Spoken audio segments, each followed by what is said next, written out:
This is the ZMAR Podcast. Elite Benefits of America helps small and mid-sized companies with their health insurance programs. And now, your host, Butch ZMAR.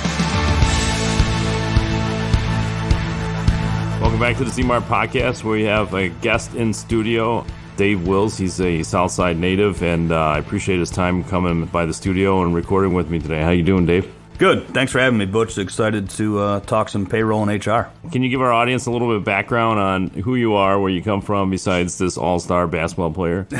Yeah, so born and raised on the Southside of Chicago, but a Cub fan, which is very, very rare. Don't hold that against me. But kind of took an interesting path to get into the payroll and HR world. I was a high school teacher and basketball coach for a number of years, and then left the basketball and teaching game and started in the HCM world.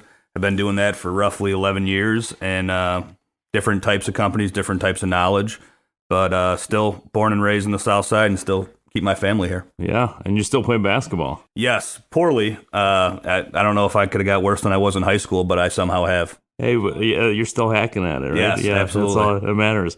So now, with your experience, from the payroll business and moving into PEO structured now, what have you seen businesses going through in the last, so many years that you've been doing, especially, I think, drastically in the last 5 years, right? Especially with COVID really changed some things. So what have you seen some trends, and what have you seen problems within the workplace? It's kind of crazy. In 10 years, the landscape has changed from just doing one operation being your payroll and then maybe outsourcing the HR, the time and attendance, to companies starting to consolidate everything. The PEO world has been around since 1986, but they were still piecemealing different things, outsourcing the time and attendance to different firms. But every firm kind of wants that unified solution. So you look at what the iPhone and the Android has done to not only people, put in your camera, photography, video recorder, anything you want into one box. Everyone's kind of looking for that one-stop shop. So everything that companies are now acquiring and building their own, which they're investing in the payroll world, is no different. They've really adapted to kind of meeting the customer where they're at, which is interesting. But the biggest change, I think, is in the human resources.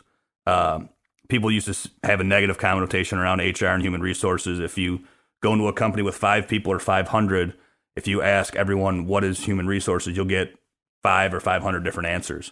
And the most common one, unfortunately, is where you go to get fired.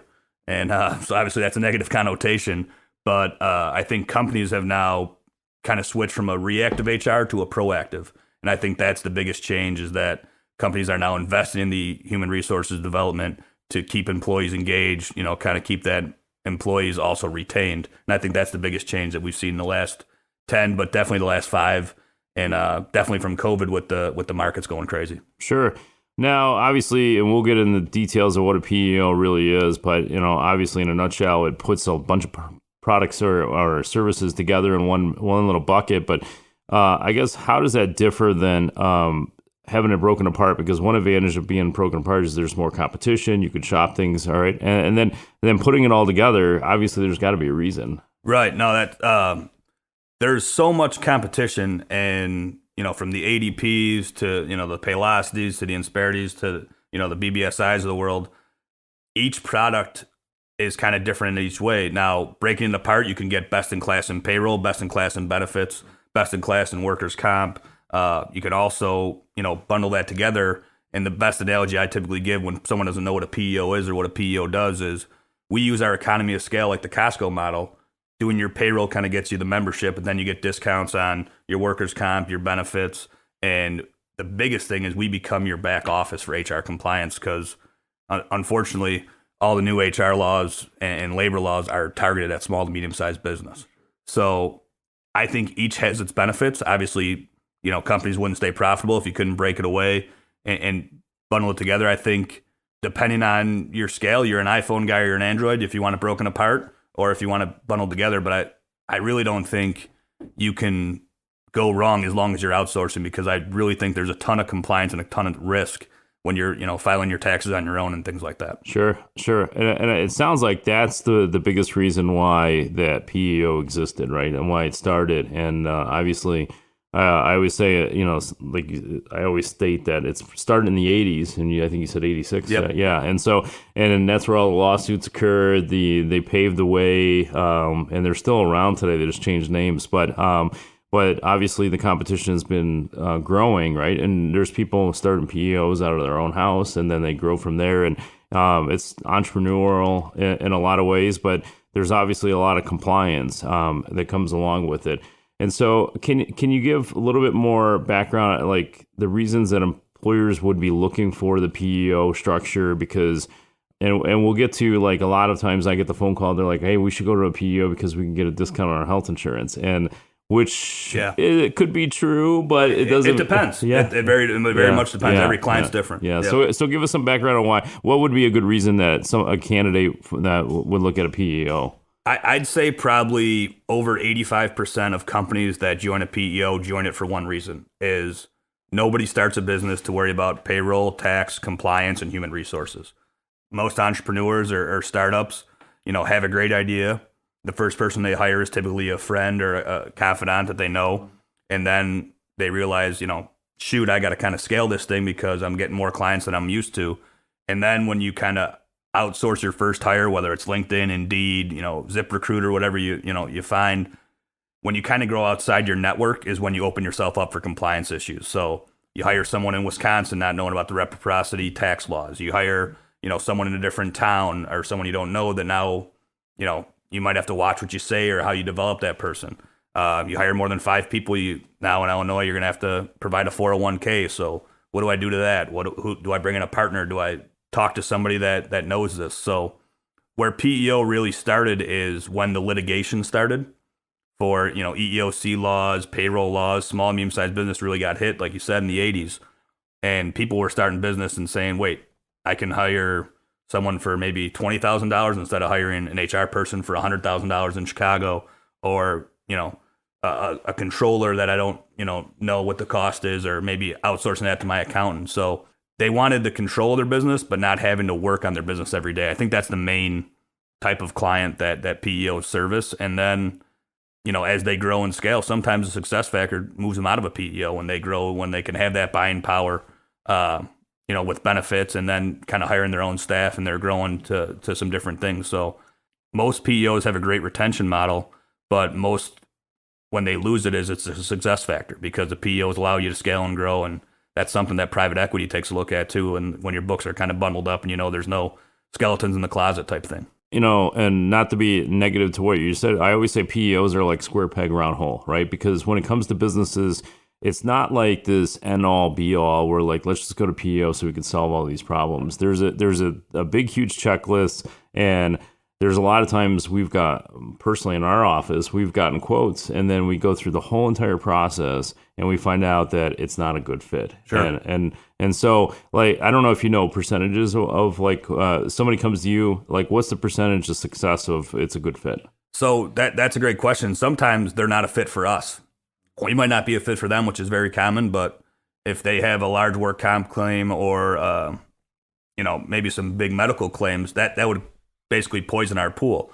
So the PEO market, by putting all our clients in, one big pot and then using that economy of scale I mentioned earlier, might not fit for everyone. So the PEO market itself is about 17% of the payroll industry, which is, seems small, but it's actually massive if you think about all the competitors we have out there. The ADP Total Sources, the Oasis, Insperities. It's tons. TriNet. And like you said, some just, grow in the backyard and kind of white label and iSolved and take it from there.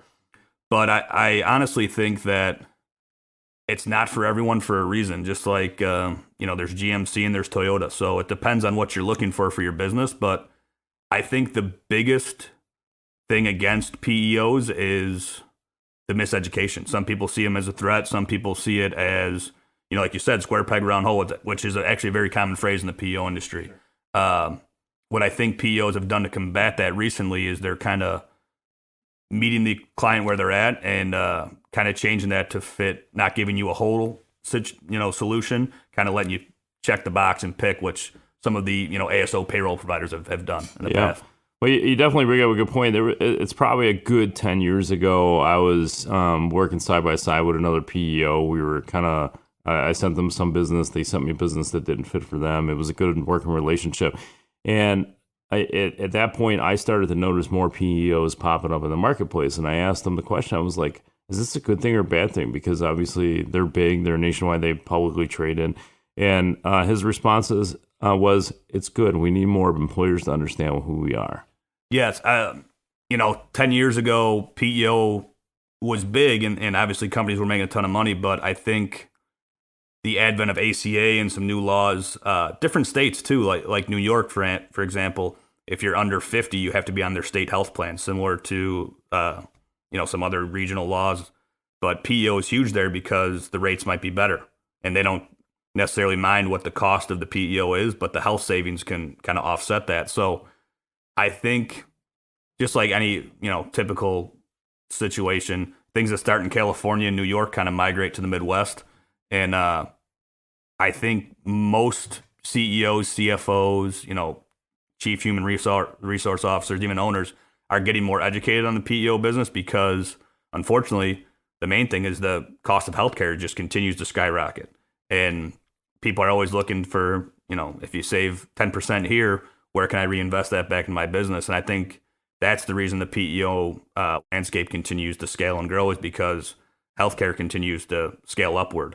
And that's one of the main reasons people come to a PEO. But if they actually looked at the reasons they stay, it's usually the HR, the compliance. I think healthcare might get you in the door, but again, that's not for everyone too, depending on where your health plan is and what your group is. So it's a little bit of a give and take, but I kind of agree with you to a certain degree that it's not for everyone for a reason, given our terms and the client's terms. And I think that's what makes it great, is the more competition we have, the more we have to adapt. We have to meet the customer more where they're at, instead of just saying, hey, we're just like them, but $10 cheaper, or we're just like X and Y. I think adaptability is, quote Moneyball, adapt or die. Yeah, for sure. So that's kind of, I think, the model we're going towards. I know some employers could be afraid because they feel like they're giving up an element of control, yes, right? And in some ways they are, but it's a trade-off, right?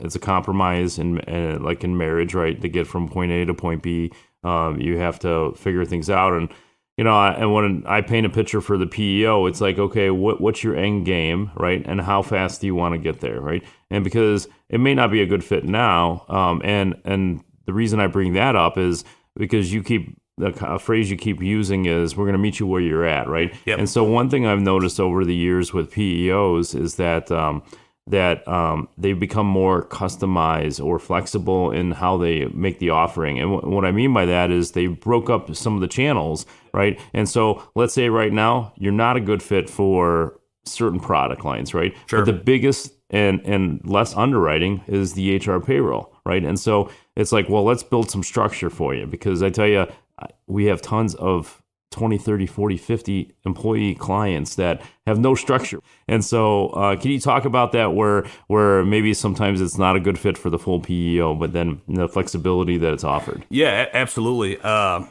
It's like preference. Do you want navigation on your car, or do you just want it to get you to A to B and you know where you're going? I think the adaptability of the payroll systems now allow customers to break away, and then with these new API hooks and back office solutions like Ease, Employee Navigator, that I'm sure you use all the time, allows you to, maybe the PEO's master plan is with United Healthcare, and United Healthcare doesn't really fit your client because they want certain X from Blue Cross Blue Shield. We can establish the payroll and HR foundation, and then bring in someone like yourself or another broker to carve out the benefits, so they might not get the benefit discount they're looking for, and I'm making air quotes so you can't see, but they're still getting that HR compliance foundation, so they're not worried about maybe 75% of the back office nuances, and still have a best-in-class benefit that they deem best in class. Where back in the day, you had to take their workers' comp, you had to take their health, everything, and then you were maybe you were using a learning management system, and you had an auto body shop that there was nothing to do. So you were paying X, and people were looking at the cost and saying, well, maybe this doesn't fit my business, even though I thought it did, when I had 10 employees. Now that I'm at 25, I got to take a look at this. So the scalability and using of service agreements versus contracts has also been a big deal, because people are taking a look at it every 30 days and saying, okay, my labor cost is X. How do I get down to Y? And they look things like that. But the customization has been huge because that's what people want.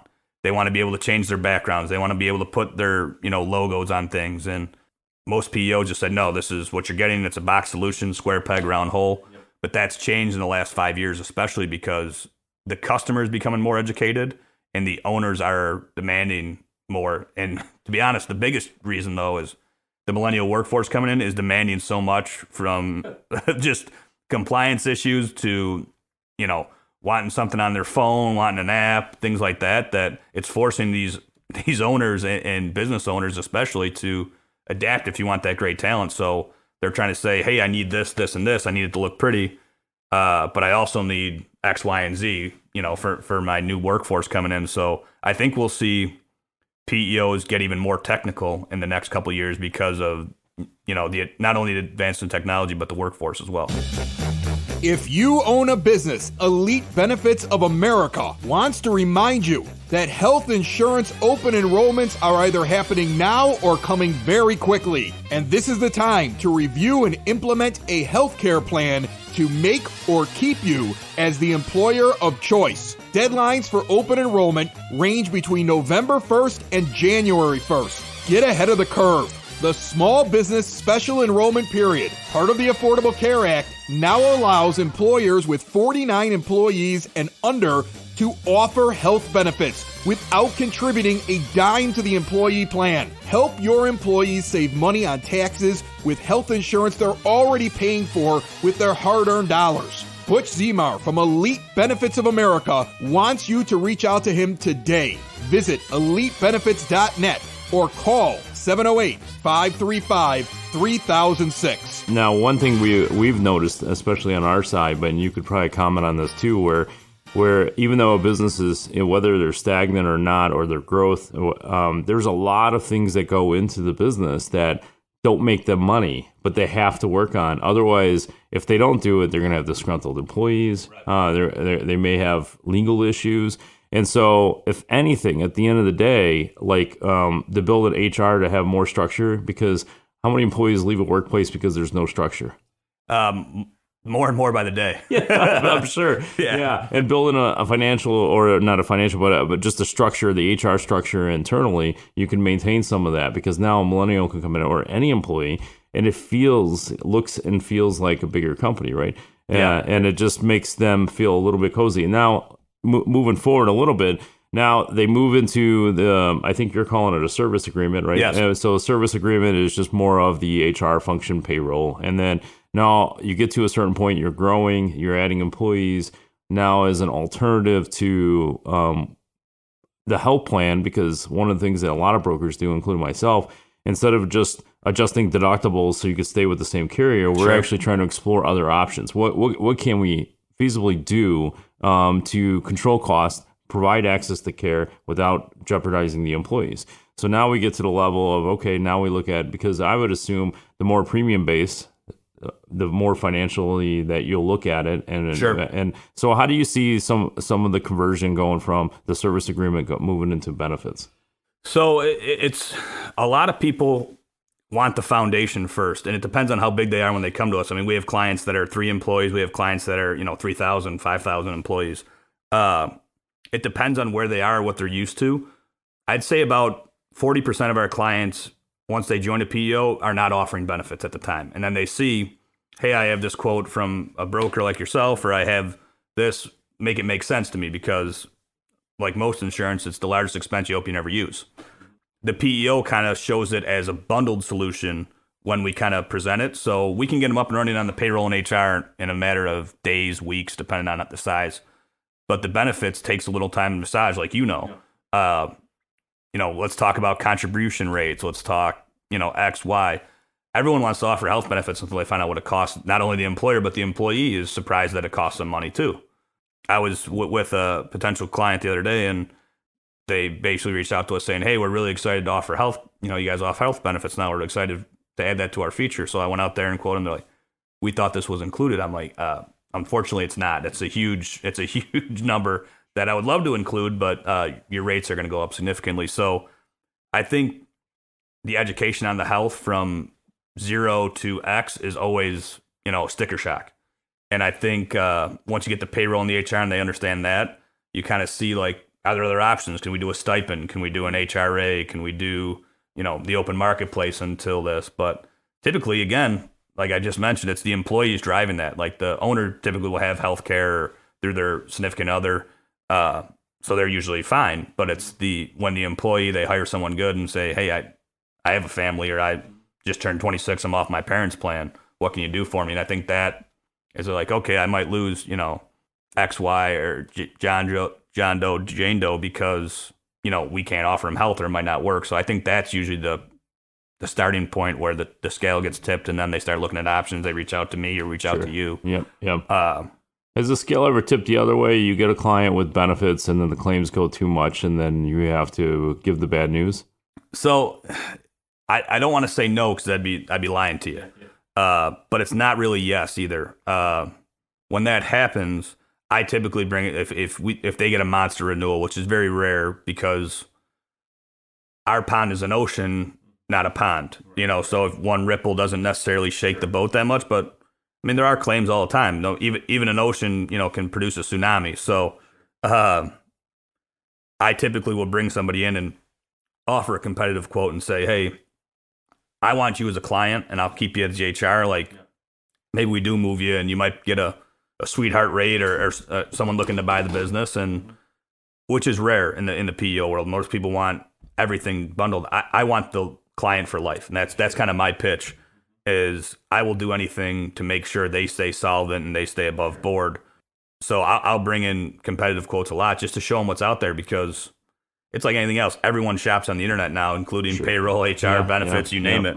But I trust in people, and I always refer people out and say, take a look at this. And you're educating the client was when you truly become a consultant. So there are some clients that got whacked with big renewals, and in the past, maybe 6 to 7% have taken that outside counsel, because unfortunately we're not raising them for any, for no reason. There is some skeleton in the closet, or unfortunate claims is probably a better word than skeleton in the closet. Sure. Yeah. But it depends on what's going on, and sometimes a changing carrier can kind of shake some things up in a good way for the client. So that's Absolutely. Not a bad thing. No, it's definitely a great response. I know I put you on the spot there, but every PEO has their issues, and we've gained business because the PEO says, hey, we're at a certain point, and that's why you partner with people such as myself and others, where there's opportunities that come in the door where you're just providing the solution, and same goes with every service that's offered inside of the workplace. And, and I think that's great, because then we're always trying to provide solutions to move them forward, right? Not backwards, right? And so I think that's key, especially when businesses are trying to grow. Now, speaking of growth and things going forward, what do you see moving in this space going forward, right? You talked a little bit about technology. Is there anything else that you guys are seeing on the forefront that in the coming years that you might be seeing in the workplace? Yeah, technology is the big one, just kind of moving forward with app development. User interface is huge. But I think the main thing will be connecting the C-suite with your employees. Now that can be done in numerous ways. Videos that you get sent out. People used to watch shows for 30 minutes. Now, if you look at one of my soon-to-be 4 kids, they watch Bluey for 7 minutes and TikToks for 30 seconds. Everybody wants their information so quick and so dynamically. I think getting that out, quick 30-second, video or a 30-second text message, something right away, compared to a 25 bullet point email that you might read. And I think making trainings those quick hitter videos too. Right now, if you sit down into training for a new company, sometimes it can be 50 minutes. And is your employee engaged for 50 minutes in a training? I don't know, but you can catch them in 5-minute breaks. Sure. And kind of space it out. But the major trend, other than technology, will be proactive versus reactive. And I think that's similar to insurance. Yeah. Being proactive is covering your butt instead of reactive when the situation already happened. Okay, there's a hole in my house and it's leaking. That's a reactive situation. Got to patch it up. What if we went up there and said, hey, there's a pretty soft spot here in your HR. Let's shore that up. Now, you might pay a little more up front for the proactive, but you're saving probably 10x on the reactive. Right. And I think the advent of, Society Human Resource Management and things like that, how they've grown exponentially since COVID, shows that there's a ton of issues people don't know about. There's a ton of things going on behind the scenes. And there's a lot of things that you just can't even ask people now that you would think is a common question. Like, where we're recording this is Brother Rice grad. I went to Brother Rice. So I can't ask him if I was interviewing him what year he graduated. Now, that's a very common question on the South Side. Sure. But I just also figured out his age, which if I don't hire him could be an age discrimination lawsuit. So things that like you just, kind of going back and forth, even after the interview's over, when you're saying, oh, you went to Rice, who is, is Coach Dwyer still there? Is Coach Richardson still there? Things like that.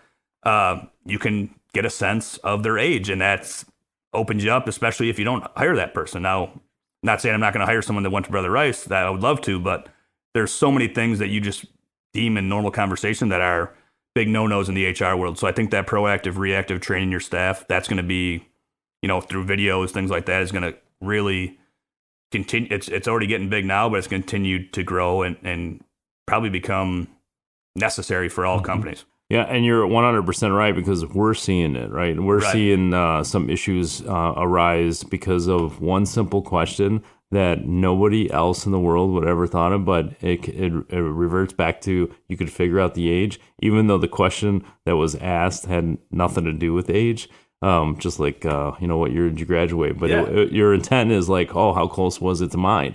Yeah, right. Yeah. Or, hey, do you know this guy because he was there? Yeah, the name game, then Southside name game. Absolutely. Yeah. And so it just doesn't work. So with these trends, let's say we have a company, there's a fit. However, even if we start with a service agreement, then we move to the full PEO, and they finally get to that point where what does it look like when an employer finally outgrows the PEO? So it's a conversation. So where I'm at currently, we do blueprints and like to do quarterly meetings. So we're constantly involved in the business because, like I said, we're your back office. So we're educating the client's educating on us, and hey, we're looking to buy a new building, we're looking to grow. And the first thing we ask is, have you looked at, changing providers or once you grow to get here? And we've built such a relationship that they're pretty honest, and we want them to be. Hey, yeah, we're actively looking. I said, well, okay, let me help you. Like here's some things that you're going to lose. One of my clients currently spun off from a 700 person group, and they kind of didn't know what they had until it was gone. So they reach out, they're trying to get health benefits in the open market, and they're under 50. So they're ACA, banded. And they're like, man, this is a 28% increase from our current. Sure. And I'm surprised it's only 28. Yeah. And the employees were feeling it. They're like, what are we going to do here? Do we go on Cobra? So they reached out to a few PEOs, and they also came to me, and we were able to, with their renewal, get them 3% under, which typically it's more than that. But at the same time, we were, not 28, we were 31% if you look at it that way. Sure. Right. And, but the main thing we provide, that was great. That kind of kept us in the game. But their payroll person is not HR certified, had no idea. They're looking to expand to another state. They had no idea what's going on. Illinois and Indiana are very close with the time change, but it's still Indiana laws, Indiana tax laws. So we were able to empower her to kind of get her back focused in the business, and we're taking care of all the unnecessary BS on the back end. So that was the big difference. And what happened there is the benefits were necessarily the agreement, but what won us the deal was the payroll and compliance. So other PEOs were a little bit higher than us medically. One was significantly lower, and they, had a service team and things like that. That was a 1-800 number. They didn't want to deal with that. They had a pretty negative experience. So that's what kind of won us the deal was, even though we were a little higher according to them, the service model and what we were able to provide and the longevity for. We call it a client for life, which is great until they succeed. And I'm not saying they're not currently succeeding. I'm saying where they outgrow, or like anything else, you outgrow a manufacturing building. That's a great thing. Amazon started in the garage. They're pretty high up now. So the growth is something we want for our clients, because actually they're our best referral partners. Clients that get, start in a garage or 3-4 people and grow to 40, 80, 100. They meet small business owners all the time. They say, hey, start with, BBSI and see how we can grow, and, I'll give you some contacts. But I think the Payroll and HR Foundation is so critical now with, I gave a talk the other day. There's 287 payroll roles in Illinois that were started in 2023. I don't know them all. I know about 8, and I don't know how anyone could know them all. So that's 281 that I don't know. But I know anytime a law rolls out, our corporate office trains them, and whether it's fixing a handbook, letting the employer know. But all these are targeted at small and medium-sized business, which you'd think they'd rather go after, the whales, the Amazons, the big companies of the world, but they know they're all litigated up, and same thing like a speeding ticket. They're going to, try and go after blue-collar people and the smaller fish because it's easy money for them. But it's just a shame that people don't start companies to deal with this. And I think that's a huge advantage of the PEO and why we're still in business. Yeah, for sure. And you bring up a good point. The bigger companies, they could adapt a lot faster. When the Affordable Care Act came into play and there was regulations, Yep. They were the first ones to say, okay, some of it was the same and that they were already doing, and some of it they had to change, such as reporting or whatever. It's very easy for them to transition, and they have the capital to just say, you know what, can you just make this go away? Here's some money, Right. and just take care of it, just so we're done. And then you get to the smaller employer, they just can't do that. Kind of like, I don't know if it's a federal or state law, the one that you have to disclose the salary information now when you're hiring. Yes. When you're 15 employees. Is that state or federal? That's state at the moment. Yeah. So when you Yes. talk about difference between Illinois and Indiana, right? Sure. And so, like, if you're bouncing back and forth and you miss that boat, right? And there's a compliance thing. I hope they fight that one, but I think that's a little bit overreach. But there's a lot of technicalities to that. Yeah, it's good and bad, right? You're seeing transparency with any time there's litigation. It's not always bad, and sometimes when I say that, people give me a really dirty look. But sometimes change is good. But here's why I think it's good. Okay, you're looking for a new job. You're looking to do an addition on your house, have a baby, get married. You might need a pay bump. You think you've outgrown your company, which happens. You want to know that, all right, the base salary is, $85,000. Right now you're making $65,000. That's great. I can maybe, get that minivan or, finance something else. That's awesome that you know exactly what you're going into. However, what about the employee that does the same job for you that's hired for $65,000 3 years ago and maybe gotten, let's call it $5,000 conservatively in raises? So you're coming in with zero experience from working at a company. The guy might have 5 years experience and you're making $15,000 more than him. And that employee can see the same thing and then can do the jump ship. And then, it's just, I think if you have to place some of those salaries, that you better true everybody up, because people talk, especially in happy hour situations and company parties. And I know you're not supposed to talk about money, religion, politics, but everyone does. And if you're ever bored with it, just go on Twitter and you can find enough arguments on religion, politics, and money out at all times. So for sure. Yeah. The same thing happens with employee contributions, right? Absolutely. Yeah.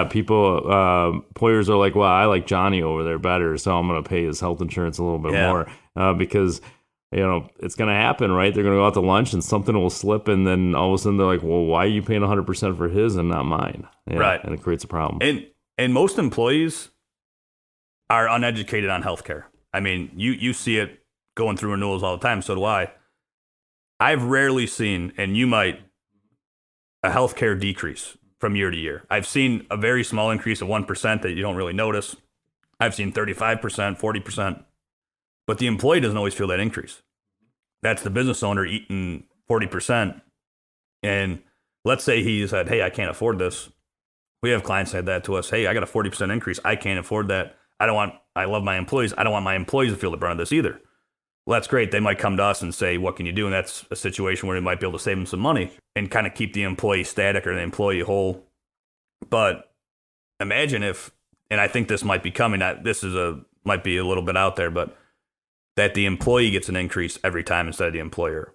And that's going to be, anarchy in the streets. So I hope it doesn't happen. But if the employee knew some of the medical rates and increases that the employer got, it'd be... That's why I always tell my clients, share it with your employees so they know, especially if you're eating the cost. And some are not going to value it, but other ones are like, really? You're going to eat that? Like, thank you. Like, So we provide total compensation reports, and those are eye-opening. Even for myself, you think if your salary is $50,000, you cost the company $50,000. No, you don't.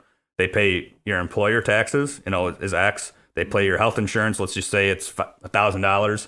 They pay 50% the minimum. That's another $500 a month. So that's $6,000, and sure. You kind of keep going, and then you realize that you're costing the company about $80,000 when you think, oh, they can afford to pay me $80. Well, they pay $80, and then it's costing $110, $125. So I always tell employers when I work with them, I go, have you accessed our total compensation report? Sometimes they don't even know what the employee is costing them, because especially in small, medium-sized business, your employees are basically your family members, but they're also your highest expense after payroll, right? Family's great, but it like any family you mentioned, wife, kids, they're also expensive. Yes. So yes. It's just interesting how that dynamic has really been pushed to the forefront with, just the advancement of technology and just the advancement of society too. I mean, these are topics that were not talked about when my parents were running a business or doing anything, and now it's different. Yeah, for sure. Well, and just to wrap up real quick, speaking of family, congratulations. I think, next week she's due? 2 weeks from today. Yeah, 2 weeks from today. So congrats on that. May 25th, yeah. And then if one of someone in our audience wants to look into PEO or look at those alternative options, obviously they could call us. But how do they get in touch with you if they needed to reach out to you? Sure. Best way, email or text, but email is dave.wills, WILLS, @bbsi.com.